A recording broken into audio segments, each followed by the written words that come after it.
چلیے اب اس ویڈیو کا آخری حصہ دیکھتے ہیں۔ وہ لائف سائیکل اتنا ہوتا ہے۔ میں اگلے دن ایک ڈاکومنٹری دیکھ رہا تھا کہ 8 سے آلموسٹ 150 سال پہلے آسٹریلیا میں ایوریج جو ایج تھی نا وہ آلموسٹ 35 سال تھی۔ ظاہر لوگ بیماریوں سے مر جاتے تھے، اور یہ گورے جب گئے افریقہ میں کئی بیماریاں اپنے ساتھ لے گئے، وہ بیچارے کالے مر جاتے تھے کیونکہ ان کی امیونٹی نہیں تھی ان بیماریوں سے۔ آج آسٹریلیا میں جو ایوریج لائف ہے وہ 84 ایئرز ہے، 35 سے 84 ہو چکی ہے، 50 سال بڑھا لی ہے بیماریوں پہ قابو پا کے۔ یہ سب فزیکل فینومینا آف نیچر کی برکات ہے۔ ہمارے بچے جو موبائل اتنی آسانی سے what's app, video calls, YouTube, live match دیکھ رہے ہیں، 8 سے 100 سال پہلے کا انسان زندہ ہو تو انہی کو غوث وقت مان لے گا کہ یار اس وقت ڈائریکٹ مسجد نبوی میں جو نماز پڑھائی جا رہی ہے وہ ہمیں موبائل میں نظر آ رہی ہے۔ یہ اسی فزیکل فینومینا آف نیچر میں ترقی ہے جو انسان نے حاصل کر لی ہے سائنس میں، پہلے تو آپ سوچ بھی نہیں سکتے تھے۔ اس سے بڑھ کر یہ چیزیں آلموسٹ مفت آپ کو دے دی ہیں۔ آج پوری دنیا واٹس ایپ کے اوپر ڈیپینڈنٹ ہے، فری ہے بالکل۔ یہ اللہ تبارک و تعالیٰ نے انسان کو ترقی کروائی ہے، یہ وہ علم ہے۔ تو یا وحی کا علم ہو یا سائنس کا علم، یہ دو علوم ہیں، یعنی کہ ریویلڈ نالج اور ایکوائرڈ نالج، یہ سرٹیفائی کریں گے کسی چیز کو تو آپ اپنے معاملات کو آگے لے کے چلیں گے، اور اگر یہ نہیں کرتے تو نہیں چلیں گے۔ اور یہ اتنے محکم قوانین ہیں کہ نمرود کے دربار میں حضرت ابراہیم علیہ السلام نے جب مجادلہ کیا، اس نے پہلی دلیل کے جواب میں کہا کہ میں بھی زندہ کرتا ہوں اور مارتا ہوں۔ ایک قیدی کو اس نے آزاد کر دیا، دوسرے کو قتل کر دیا، ایک بھونڈی سی حرکت کی اس نے، لیکن حضرت ابراہیم علیہ السلام نے ویل لیفٹ کیا۔ انہوں نے اگلی دلیل رکھی کہ میرا رب وہ ہے جو مشرق سے سورج نکالتا ہے، تو مغرب سے نکال کے بتا۔ یہ physical phenomena of nature, scientific ایک فیکٹ تھا جو پیش کیا، خدائی قانون۔ فبہت الذی کفر، کفر کرنے والا ہکا بکا رہ گیا۔ اتنے محکم قوانین ہیں، ان کو دلیل پیش کیا حضرت ابراہیم علیہ السلام نے خدا کے ایک ہونے۔ اور یہ قوانین ایسے ہیں جو قیامت تک دریافت ہوتے رہیں گے، اور اس میں ریلیجن نے آپ کو اوپن چھوڑ دیا ہے۔ صحیح مسلم میں اوپر تلے 3 احادیث ہیں جن کے اوپر ہیڈنگ ہی ہے امام نووی نے، چونکہ بعد میں باب بند ہے، امام مسلم نے بغیر باب کے ہی کنٹینیوس مسلم شریف لکھی تھی۔ اس پہ ہیڈنگ ہے کن معاملات میں رسول اللہ کی اطاعت واجب ہے صلی اللہ علیہ وسلم اور کن میں نہیں ہے۔ وہ 3 حدیثیں اکٹھی۔ نبی صلی اللہ علیہ وآلہ وسلم جب ہجرت کر کے مدینہ شریف آئے تو وہاں لوگ کھجور کی اچھی فصل لینے کے لیے نر اور مادہ کا ملاپ کروایا کرتے تھے خود سے پودوں کا۔ آج تک یہ سلسلہ جاری ہے مختلف فروٹس میں۔ آپ علیہ السلام نے یہ عمل دیکھا تو آپ نے فرمایا اگر ایسا نہ کرو تو کیا ہے، فصل جو ہونی ہے وہ تو ہوگی۔ آپ نے منع نہیں کیا، ایک مشورہ دیا اور ایک بات ڈسکس کی، وہاں سے چلے گئے۔ انہوں نے اسے حکم سمجھ لیا اور اس سال انہوں نے یہ عمل نہیں کیا، ان کی فصل تھوڑی ہوگی، شکایت لے کے حضور کے پاس آ گئے صلی اللہ علیہ وسلم۔ کوئی گستاخی نہ نبی علیہ السلام نے شمار کیا، نہ انہوں نے سوچا کہ کہیں 295C نہ ہم پہ لگ جائے۔ انہیں پتا تھا یہ جینوئن پرابلم ہے۔ آپ علیہ السلام نے فرمایا کہ میں نے تو تمہیں ایسی کوئی بات نہیں کی تھی۔ ان کا آپ نے مشورتاً بات کی تھی، ہم نے کیا، یہ ہوا۔ آپ نے فرمایا اگر میں کوئی بات اللہ کے ریفرنس سے کروں تمہارے دین سے متعلق، وہ مجھ سے لے لیا کرو، اور اگر میں کسی دنیاوی معاملے میں تمہیں اپنا ذاتی مشورہ دوں تو وَأَنْتُمْ أَعْلَمُ بِأَمْرِ دُنْيَاكُمْ، تم دنیا کے کاموں کو مجھ سے بہتر سمجھتے ہو، کیونکہ نبی علیہ السلام کا سارا تجربہ بھیڑ بکریاں پالنے کا تھا۔ آپ علیہ السلام کا کھجور سے متعلق کوئی تجربہ نہیں تھا۔ آپ نے خود ہی کہہ دیا کہ اپنے دنیاوی معاملات کو تم بہتر سمجھتے ہو، اس کو ویسے لے کے چلو۔ یعنی آج اگر کوئی آپ سے پوچھتا ہے کہ نبی صلی اللہ علیہ وآلہ وسلم نے ہمیں ایٹم بم بنانے کا طریقہ کیوں نہیں بتایا، بھائی نبی علیہ السلام کی یہ فیلڈ ہی نہیں تھی، نہ آپ اس کام کے لیے دنیا میں بھیجے گئے تھے، آپ ہدایت کے امام ہیں۔ اگر اس کی ضرورت ہوتی تو آپ کو سکھا بھی دیا جاتا۔ یہ کوئی آپ علیہ السلام کی کمزوری نہیں ہے، وہ آپ کی فیلڈ نہیں تھی، اس میں آپ نے اوپن چھوڑ دیا قیامت تک کے لیے۔ وَأَنْتُمْ أَعْلَمُ بِأَمْرِ دُنْيَاكُمْ، دنیا کے کاموں کو تم بہتر سمجھتے ہو۔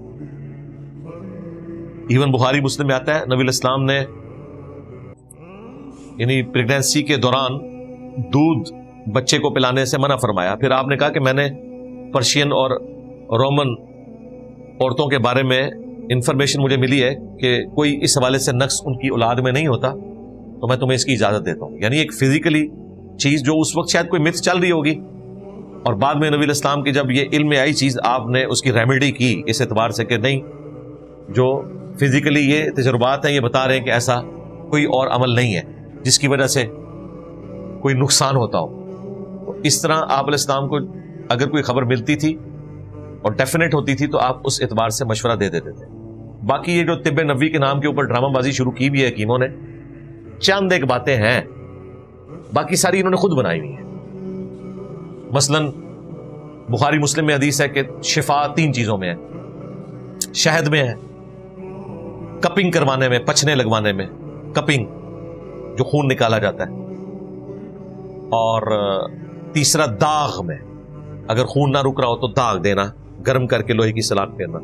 لیکن میں اپنی امت کو داغ دینے سے منع کرتا ہوں, لیکن یہ منع کرنا حرام کے درجے میں نہیں ہے, پریفریبل ہے. کیونکہ مسلم شریف میں یہ ہے ایک صحابی کو خندق کے موقع پر جب تیر لگا ان کا خون نہیں رکتا تھا تو آپ نے اپنے مبارک ہاتھوں سے داغ لگایا, اور یہ داغ لگانے والا معاملہ آج تک ویلڈ ہے. ابھی بھی اتنے بڑے بڑے آپریشن میں الیکٹرک داغ لگانے والے انسٹرومنٹس ہوتے ہیں, اور وہ جب سمجھ لیں ایک ویلڈنگ ہے نسوں کی. منع اس لیے کیا تھا کہ اس زمانے میں نا خام خواہ بھی داغ لگائے جاتے تھے, جانوروں کو بتوں کے نام پہ چھوڑے جاتے تھے. آج کل بھی آپ نے دیکھا یہ اونٹوں کے اوپر نشان لگائے جاتے ہیں. اب تو خیر اس کا ایڈوانس طریقہ آ گیا ہے, اب تو وہ نائٹروجن کے ذریعے لگاتے ہیں, وہ جلد جلتی بھی نہیں ہے, وہ ٹھنڈی چیز لگاتے ہیں, اس پہ بھی وہ نشان بن جاتا ہے. یوٹیوب پہ ویڈیوز رکھی ہوئی ہیں. تو اس طرح کی چیزوں کی وجہ سے نبی الاسلام نے اس کو منع کیا, لیکن جہاں ضرورت پڑی آپ نے استعمال کیا. شہد, سائنٹسٹ کہہ رہے ہیں جی 1 چمچ آپ شہد کی لے لیں روزانہ, آپ کے جسم میں کسی چیز کی کوئی کمی نہیں رہے گی. جو کمی ہے وہ خود بخود اس شہد میں سے پوری ہو جائے گی. آپ سوچ رہے ہوں گے 1 چمچ کیا کرے گی, بھائی گولی بھی تو اتنی سی ہوتی ہے, 1 چمچ تو بہت ہے. اور وہ جو گولی آپ کو اتنی بڑی نظر آتی ہے نا, اس میں دوائی جو ہے وہ تو ذرے کے برابر ہے, باقی تو وہ ایک پاؤڈر ہے جس نے اس کو اس قابل بنایا ہوا ہے کہ وہ آپ ہاتھ میں پکڑ سکے. تو شہد تو پھر بھی 1 چمچ میں بہت کچھ ہے, شفا موجود ہے. یہ چیزیں ہیں. باقی جو ہر چیز کو طب نبوی بنایا ہوا ہے, اور اس لیول کے اوپر کہ مطلب نبی علیہ السلام کو کدو پسند تھے, یہاں اگر کسی کو کدو پسند نہیں ہے اسے کہتے ہیں گستاخ رسول ہو گیا, واجب القتل ہو گیا. جی قاضی ابو یوسف نے اپنا بیٹا قتل کر دیا تھا. قاضی ابو یوسف نو پھر دین دی علی بے بھی نہیں سی پتا اگر اس طریقے سے آپ نے بچے قتل کرنے. پسند ناپسند تو ہو سکتی ہے, اللہ کا رزق ہے, کسی کو پسند ہوگا کسی کو نہیں, اس میں گنہگار ہونے والی کوئی بات نہیں. بخاری مسلم میں حدیث ہے نبی علیہ السلام کے سامنے گوہ کا گوشت لایا گیا. حضرت خالد بن ولید کہہ رہے ہیں میں مزے لے کے کھا رہا تھا, اور حضور میری طرف دیکھی جا رہے تھے کہ کتنے شوق سے یہ کھا رہا ہے. تو میں نے کہا رسول اللہ آپ بھی کہیں, میں میرے علاقے کی زانی ہے, میرا دل نہیں اس کی طرف مائل ہو. تو کیا یہ کفران نعمت ہے؟ نہیں, یہ اتنی زیادہ چیزیں اللہ نے بنائی اس لیے کہ بعض لوگوں کو بعض چیزیں اچھی لگیں گی, بعض نہیں لگیں گی. اس کے اوپر آپ کسی کے اوپر فتویٰ نہیں لگا سکتے. لہذا بات سٹارٹ ہوئی تھی یہ 10 کمانڈمنٹ, یہ تو اس پہ 1-1.5 گھنٹہ اور بولا جا سکتا ہے کہ یہ اس علم نے کیا کمال دکھایا ہے کہ آج وہ انسان جو ہزاروں سال سے خواہش رکھتا تھا کہ پرندے کی طرح اڑے, نہ صرف اڑ رہا ہے بلکہ ایک انسان اتنا بڑا جہاز اڑاتا ہے جس میں آلموسٹ کوئی 600 کے قریب مسافر بیٹھتے ہیں. ایئر بس A380 یہ ڈبل ڈیکر جو ابھی بنایا نا ایئر بس نے, پہلے سب سے بڑا جہاز تھا وہ جمبو جیٹ, وہ بھی ڈبل ڈیکر تھا لیکن صرف اس کی ٹپ پہ ڈبل تھی, پیچھے سے وہ سنگل تھا. یہ مکمل ڈبل ڈیکر ہے, اس میں تقریباً کوئی 450 مسافر آتے تھے, اس میں 600. A380 ایک پائلٹ اڑا رہا ہے 600 بندوں کو, اور صرف اڑانا نہیں ہے واپس لے کے بھی آنا ہے اس نے زمین پہ, ذہن میں رکھیں. اور ایک دفعہ نہیں کرنا, ہزاروں دفعہ کرنا ہے. 10,000 کلومیٹر تک بغیر ریفیولنگ کے اڑنا ہے. کمال کام ہے, یہ ساری سائنس کی برکت ہے. میڈیکل کی فیلڈ دیکھ لیں, صحابہ کرام تو آخری وقت میں اکثر نابینا ہو گئے کیونکہ موتیے کا علاج ہی نہیں تھا. کوئی 60 سال کی عمر میں نابینا ہو گیا ہے, کوئی 50 سال کی عمر میں, نظر بھی کمزور ہو جاتی تھی, اینکیں کوئی نہیں تھی. اب لوگ بہت کم ہی نابینا ہوتے ہیں, علاج ہو جاتا ہے. 80 90 سال کے لوگ ہیں, نظر صحیح کام کرتی ہے, علاج آ چکے ہیں. آنکھوں کا علاج تو آلموسٹ آپ سمجھ لیں ایوالو ہو چکا ہے. پھر یہ اینک کتنی بڑی نعمت ہے, آپ کو بوڑھا ہی نہیں ہونے دیتی. جو چاہے آپ پڑھ سکتے ہیں. پہلے تو لوگ اس طرح نہیں پڑھ سکتے تھے. 40 سال کے بعد میڈیکلی ہر شخص کی نظر کمزور ہونا شروع ہو جاتی ہے. یہ کوئی عیب نہیں ہے. اگر کسی کی نہیں ہوئی نا تو وہ ایکسٹرا آرڈنری کیس ہے, لیکن وہ 41ویں سال میں یا 42ویں سال میں ہونا شروع ہو جائے گی. یہ نیچرل پروسیس ہے, ہر بندے کے ساتھ ہونا ہے. اور آج کل جو ہماری خوراکیں ہیں اور ایشوز کی وجہ سے دور کی اور قریب کی نظر, اور یہ جو ابھی اسمارٹ فون کا عذاب جو مسلط ہوا ہے, اس کا ایکسیسو یوز ضرورت کے تحت ہو تو یہ سمجھ لیں آپ ہر چیز آپ کے ہاتھ میں ہے, قرآن و سنت کی پوری لائبریری آپ کے ہاتھ میں ہے. لیکن ایکسیسو یوز 2050 تک سائنٹسٹ ہمیں کہہ رہے ہیں کہ دنیا میں 4 ارب لوگ یعنی آدھی آبادی ایسی ہوگی جن کی دور کی نظر کمزور ہو جائے گی. دور کی نظر, کیونکہ قریب کی نظر زیادہ استعمال ہوتی ہے. جب آپ قریب کی نظر بار بار دیکھتے رہتے ہیں نا, دور دیکھنا آپ کا کم ہو جاتا ہے, اس کی وجہ سے آپ کا وہ فوکس ڈسٹرب ہو جاتا ہے. پھر روشنی کا کم ہونا, جو لوگ اندر بیٹھ کے ہر وقت کام کرتے رہتے ہیں اور جو اوپن کام کرنے والے لوگ ہیں ان کی نظر میں بھی فرق ہوتا ہے. تو یہ سائنس ہمیں بتا رہی ہے کہ بھئی ایکسیسو چیزوں کا یوز آپ نے نہیں کرنا.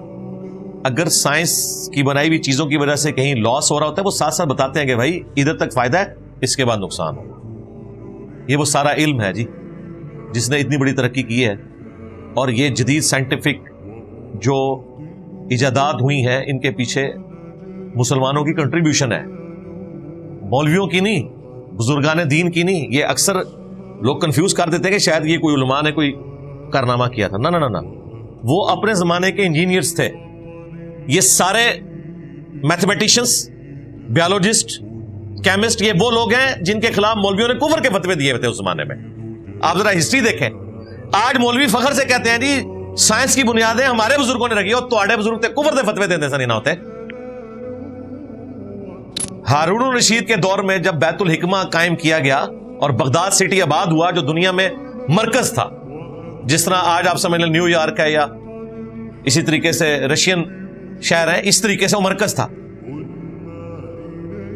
تو مولوی تو ان چیزوں کے خلاف تھے, وہ تو مانتے ہی نہیں تھے, تھنک آؤٹ آف باکس کرتے ہی نہیں تھے.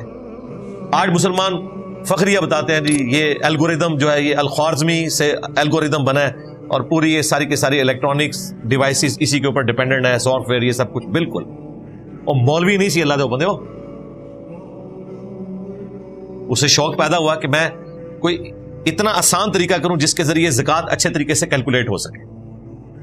بس اس چکر میں اس نے کرتے کرتے معاملات آگے چلائے. آپ کے تو بزرگوں کا ابھی تک یہ حال ہے کہ یہ جو شیخ احمد سرندی جسے یہ مجدد الفسانی کہتے ہیں, بلکہ اس نے خود اپنے آپ کو مجدد ڈکلیئر کیا, اس نے اپنے مکتوبات میں لکھا ہے کہ اس سے کیا حاصل ہوتا ہے کہ تو کون کے تینوں اینگل جمع کریں تو ہمیشہ 180 جواب آتا ہے. آپ کو پتا ہے نا ٹرائنگل جیسی مرضی شکل کی ہو اس کے تینوں زاویے جمع کریں ہمیشہ 180 آتا ہے. تو یہ باقاعدہ اس نے لکھا ہے, کہتا ہے اس میں سے کیا نکلتا ہے. اب اسے کیا بتایا جائے اس میں سے کیا نکلتا ہے. اس میں سے یہ نکلتا ہے کہ تم لوگ ذلیل و خوار ہو کے مکے اور مدینے حج عمرے کے لیے جاتے تھے, اور اب یہ نکلا ہے کہ 4 گھنٹے میں لوگ جدہ پہنچ جاتے ہیں ہوائی جہاز میں اڑ کے. تو کون سے تو کوئی چیز آزاد نہیں ہے, سارے اینگلز کی گیم ہے. یہ پروں کی جو ایروفائل سٹرکچر ہے یہ ساری کی ساری یہی ہے. اسی لیے انہوں نے ترقی تو نہیں کرنی تھی نا, انہوں نے فتوے دیے اس وقت, اور باقاعدہ ان سائنٹسٹ کو بعد میں جیلوں میں ڈلوایا گیا اور پتہ نہیں کیا کچھ ہوا. پھر کوئی کسر رہ گئی تھی تو امام غزالی نے پھر ماشاءاللہ جو کچھ کیا اپنی کتابوں میں, انہوں نے کہا یہ تو کفر کی طرف لے جانے والا علم ہے. جو اس کی وہ غلط چیزیں تھی تو وہ تو اپنی جگہ. تو یہ کوئی سکون کی زندگی نہیں ان لوگوں نے گزاری. یہ نہ سمجھے گا یہ کوئی صوفیاء تھے یا بزرگان دین تھے یا کوئی محدثین تھے یا مفسرین تھے. یہ بےچارے اسی طریقے سے اپنے اینڈ پہ کوشش کرنے والے لوگ تھے, بیماریوں کے علاج دریافت کیے. ہاں اسلام کو ان کا کریڈٹ ضرور جاتا ہے کیونکہ اسلام نے ان کا دماغ کھولا اسی آیت میں. کسی چیز کی پیروی اس وقت تک مت کرنا, وَلَا تَقْفُ مَا لَيْسَ لَكَ بِهِ عِلْمٌ إِنَّ السَّمْعَ وَالْبَصَرَ وَالْفُؤَادَ كُلُّ أُولَٰئِكَ كَانَ عَنْهُ مَسْئُولًا. اسی چیز کو آگے اسی آیت پہ ڈاکٹر اقبال نے جو reconstruction of religious thoughts in Islam جو خطبات ہیں ان کے 6, اس میں انہوں نے یہی بات کی ہے کہ inner core of present western civilization is Quranic. وہ کہتے ہیں اس وقت جو ویسٹ کی ترقی ہے نا اس کی انر کور قرآن پہ ڈیپینڈنٹ ہے, اس اعتبار سے کہ قرآن بھی کہتا ہے بغیر علم کے پیروی نہیں کرنی. وہاں لوگوں نے علم حاصل کیا,